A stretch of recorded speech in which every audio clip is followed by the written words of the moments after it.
Halo teman-teman, jadi di podcast kali ini kita akan ngebahas tentang penyakit degeneratif atau penyakit tidak menular. Nah, sebelum itu pepatah pernah bilang nih, tak kenal maka tak sayang, biar kita sayang-sayangan, kita kenalan dulu. Kenalin, nama aku Yohana Gea, aku dari Gizi 2018, aku dari Universitas Sriwijaya. Nah, kali ini aku gak sendirian, aku bakal ditemani dengan teman aku nih. Halo! Halo guys, nama aku Nada Nur Putriana, aku dari Gizi 2018 dari universitas yang sama nih, Universitas Sriwijaya. Nah oke, kita langsung aja nih ya ngebahas ya. Nah jadi Nat, penyakit tidak menular atau biasanya disingkat dengan PTM merupakan salah satu penyebab kematian terbanyak di Indonesia nih Nat. Iya, betul banget. Nah, dikutip dari laman Kementerian Kesehatan Republik Indonesia, keadaan penyakit tidak menular ini masih merupakan masalah kesehatan penting dan dalam waktu bersamaan morbiditas dan mortalitas ini makin meningkat. Jadi Nat, aku pernah dapat nih info dari Departemen Kesehatan Indonesia yang dikutip dari Klik Dokter. Penyakit tidak menular adalah penyakit kronis yang tidak ditularkan dari orang ke orang. Nah, berdasarkan dari WHO juga, 70% penyebab kematian di dunia adalah penyakit tidak menular. Nah, ada juga beberapa jenis penyakit tidak menular seperti jantung, saluran pernapasan, kanker, diabetes, dan banyak lain. Dan kamu juga harus tahu kalau penyakit tidak menular itu tidak membatasi golongan. Bisa dari anak kecil, bisa dari dewasa, sampai orang tua pun atau lansia pun bisa terkena penyakit tidak menular. Betul banget. Nah, betul banget tuh. Nah, jadi di Indonesia ini sendiri, Nat, kecenderungan penyakit tidak menular juga semakin meningkat dari tahun ke tahun. Nah, kita langsung aja nih ngebahas tentang beberapa penyakit tidak menular. Tadi kan udah aku sebutin kan, Nat? Nah, kita bakal ngebahas tentang penyakit anemia nih. Soalnya ini banyak banget yang terkena anemia, apalagi anak-anak zaman sekarang nih. Sebelum itu, Nadia tahu gak sih apa itu anemia? Setahu saya ya, anemia itu kondisi ketika tubuh kita kekurangan sel darah merah. Jadi sel darah merahnya itu tidak berfungsi dengan baik. Organ tubuh tidak mendapatkan cukup oksigen sehingga membuat penderita anemia tuh pucat, terus dia mudah lelah, ya terus kantung matanya juga bagian dalamnya pucat, seperti itu. Nah betul banget sih. Terus itu juga kita sering banget kenal anemia itu kayak kekurangan darah kan ya. Nah jadi gejala kekurangan darah ini mungkin sering muncul sebagai akibat berkurangnya pasokan oksigen ke jaringan sehingga gejala anemia dapat muncul pada berbagai jenis organ nih Nat. Nah, aku juga mau ngasih tahu nih penyebab anemia itu bermacam-macam. Contohnya kayak kehilangan darah, berkurangnya produksi sel darah merah, terus meningkatnya destruk atau pencegahan sel darah merah dan berbagai macam lainnya. Dan kamu juga harus tahu seperti yang sudah aku jelasin tadi kan, kalau penyakit tidak menular itu tidak mengenal golongan. Sama seperti anemia ini. Anemia itu tidak mengenal golongan juga, mulai dari anak-anak, sampai dewasa, sampai orang tua, dan lansia pun bisa terkena penyakit anemia. Oh, oke, betul banget tuh ya.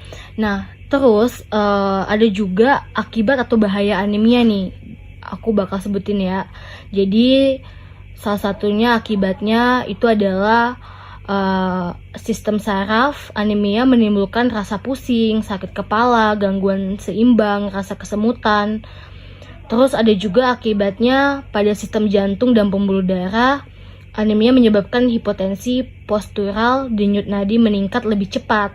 Nah, ada juga akibat pada sistem pernafasan nih. Anemia menyebabkan sesak napas pada waktu beraktivitas. Ada juga sistem pencernaan, sistem otot juga akan terganggu, dan kulit dan kuku juga bakal pucat kalau kita terkena anemia.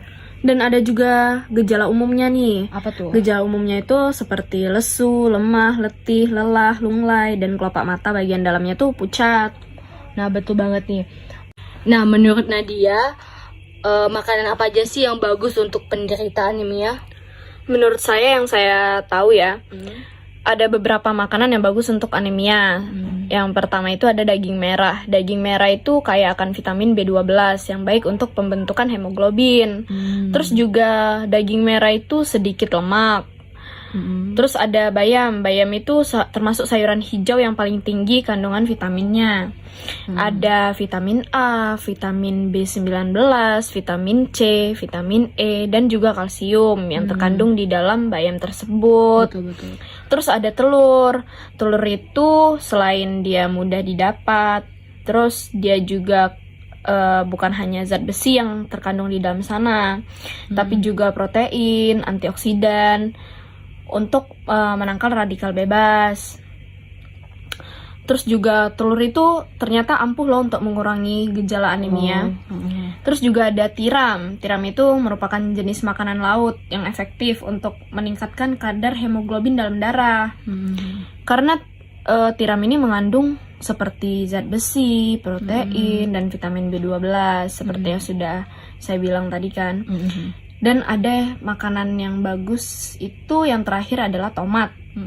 Tomat itu punya manfaat karena terkandung di dalamnya itu ada zat besi. Terus tomat itu juga mengandung vitamin C. Serta tomat ini ternyata mempercepat penyerapan zat besi loh. Dan juga manfaat tomat ini bagus kalau kita mengonsumsinya 1 kali sehari. Ya, betul banget sih, itu tips yang baik untuk teman-teman yang penderita penyakit anemia. Nah, ada nggak sih saran juga dari Nadia untuk pencegahan untuk teman-teman yang menderita penyakit anemia ini? Jelas ada. Apa aja tuh? Cara pencegahannya itu dengan seperti konsumsi makanan bergizi yang tinggi zat besinya. Terus hindari gigitan nyamuk seperti nyamuk malaria yang lebih utamanya. Terus perilaku hidup bersih dan juga sehat. Terus konsumsi tablet tambah darah. Terus ada juga nih, ada lagi asupan vitamin C. Terus cukupi kalsium. Bagi yang laki-laki nih, laki-laki kan pasti ada banyak tuh yang merokok kan. Iya, betul. Dan kalau bisa di stop rokoknya, kalau nggak dikurangi. Terus hindari alkohol. Betul. Apalagi kan laki-laki juga nih yang sering minum alkohol. Dan juga batasi kafein. Ya, betul banget sih, itu benar-benar tips dan trik dari Nadia ya. Jadi mungkin teman-teman ilmu yang kita bagi ini bisa bermanfaat untuk teman-teman yang sedang mendengarkan. Jadi seperti yang sudah kami berdua jelaskan, semoga apa yang kami jelaskan berdua bermanfaat bagi kalian. Bagi yang terkena anemia mungkin bisa dapat mengobati anemia. Bagi yang belum terkena mungkin bisa dapat mencegah anemia. Semoga bermanfaat nih apa yang kita sampaikan. Oke, mungkin ini aja yang bisa kita share untuk teman-teman. Semoga bermanfaat. Terima kasih. Dadah. Dadah. Terima kasih.